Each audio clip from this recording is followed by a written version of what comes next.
Good evening, it's the Final Word phone in here on talkSPORT with me, Majestic, and Mr. Alan Pardew. Okay, imagine Pards on the Sunday night. The darts are on. Yeah, but Bullseye's back. You know, do you ever remember that show? Of course I do. Exactly. So I'm just looking at the darts, and I thought for a moment there, it's Bullseye. It's back, but it's the darts. It's Bullseye on a Sunday night was great with Jimbo in. Yeah. You're going to want yourself at the speedboards. I think that might make a good comeback. That show. We need like good weekend programming, didn't we? Well, good family entertainment. You sit down. There's not many programs you can sit down in front of your kids.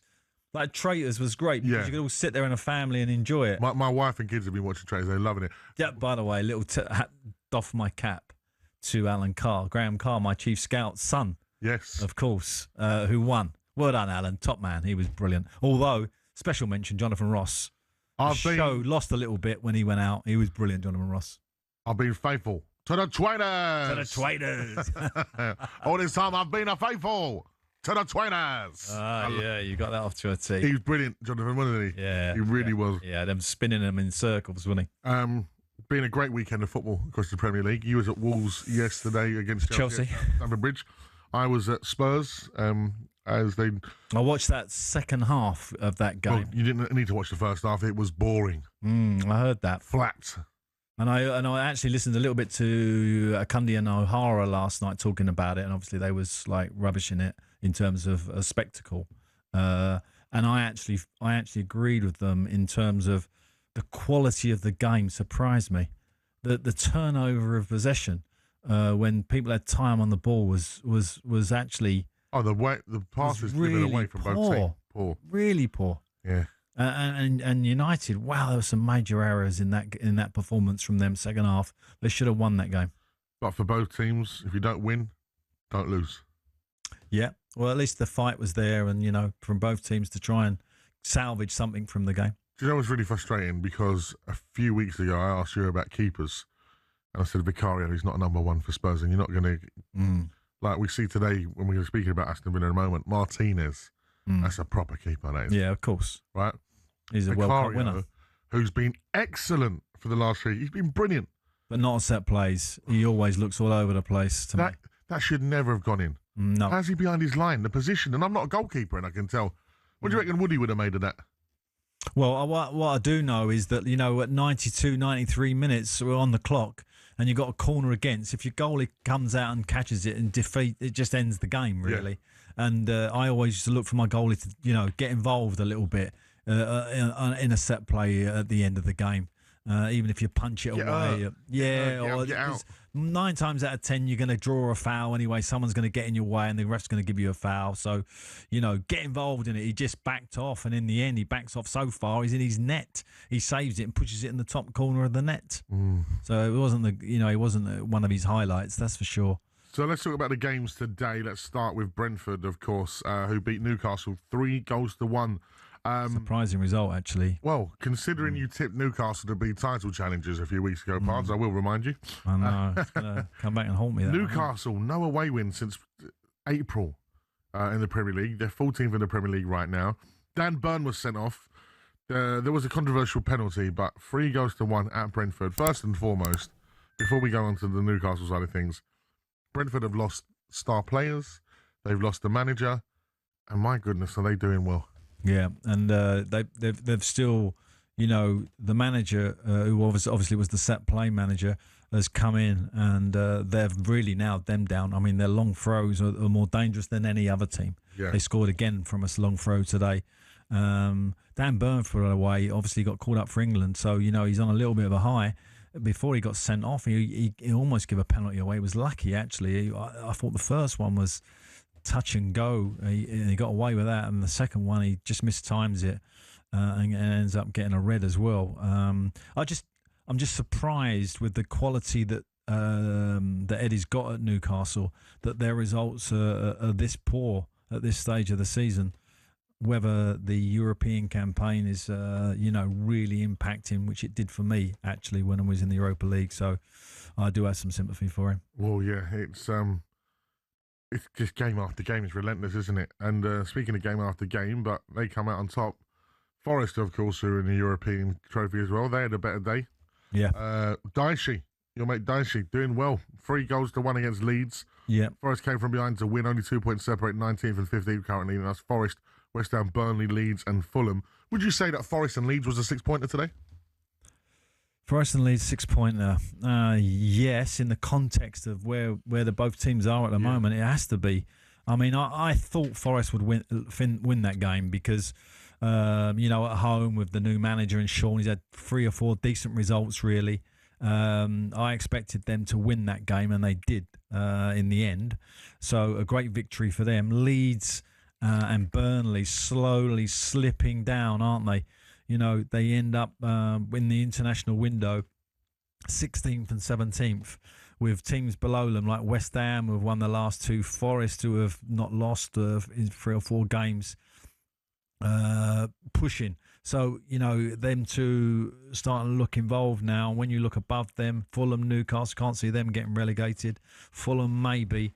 And the only cast one of all the teams that I've seen this year are Wolves. I mean, Rob Edwards is going in there, it looks like, from Monday morning or maybe Tuesday of next week to get his feet under the table. He won't have many players to work with because they'll all be on international duty.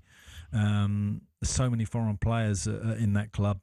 But there is some quality in there, and he's going to have to find a team that can grind out results. They've got a lot of work to do. 2 points out of 11 games. Wow.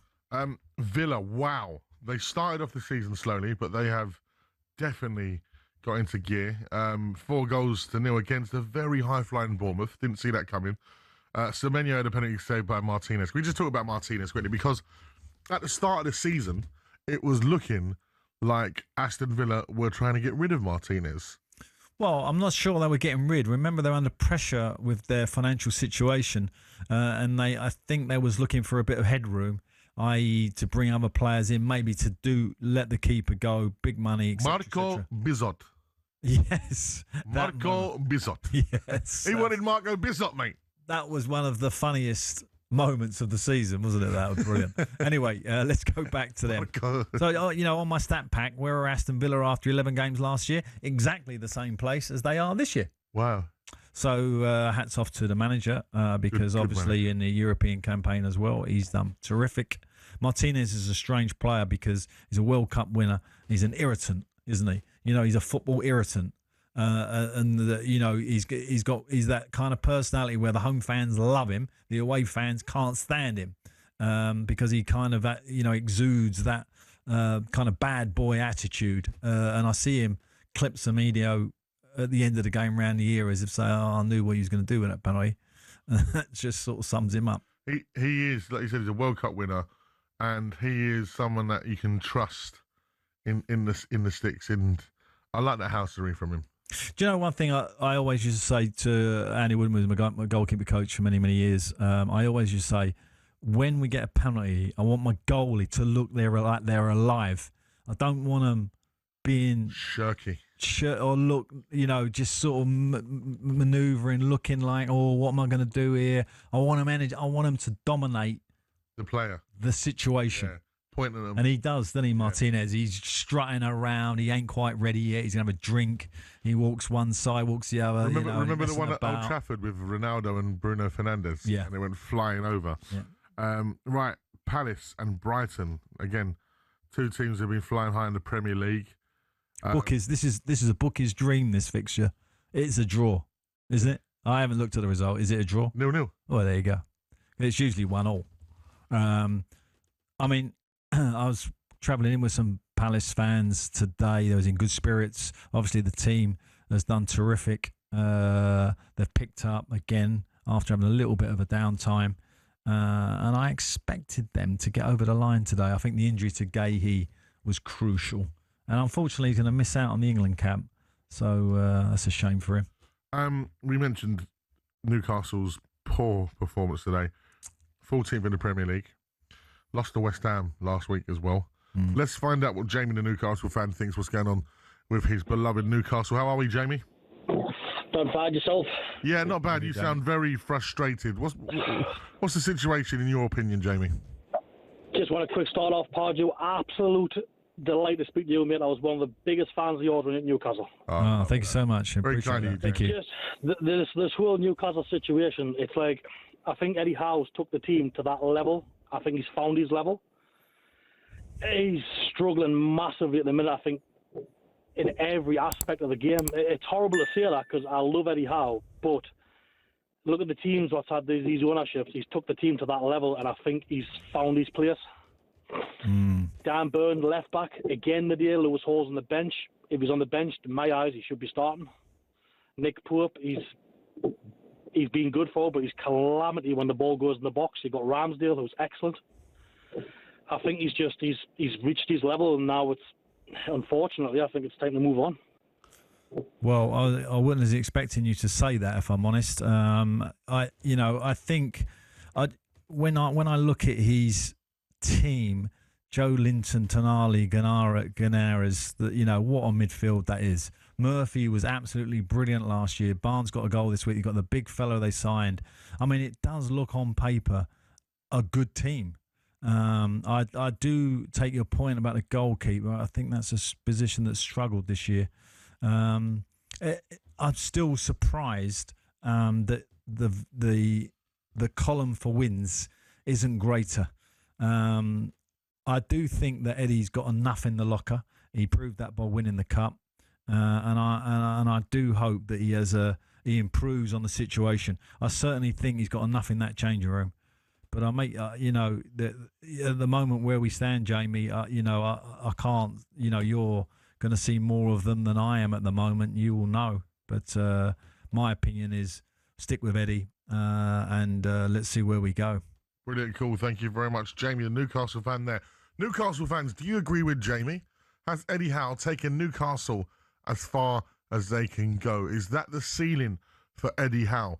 03717 223 if the ceiling is winning your first trophy after 60-plus years and Champions League football in the last couple. And by the way, selling your striker who got 20-odd goals or whatever he got last year. Basically, coming into a side that was doomed for relegation to then Champions League, not once, but twice, and winning a trophy. Do you think it's a knee-jerk reaction, possibly, or do you agree with Jamie? 03717 223 is Maj's Pardew Sunday nights talkSPORT.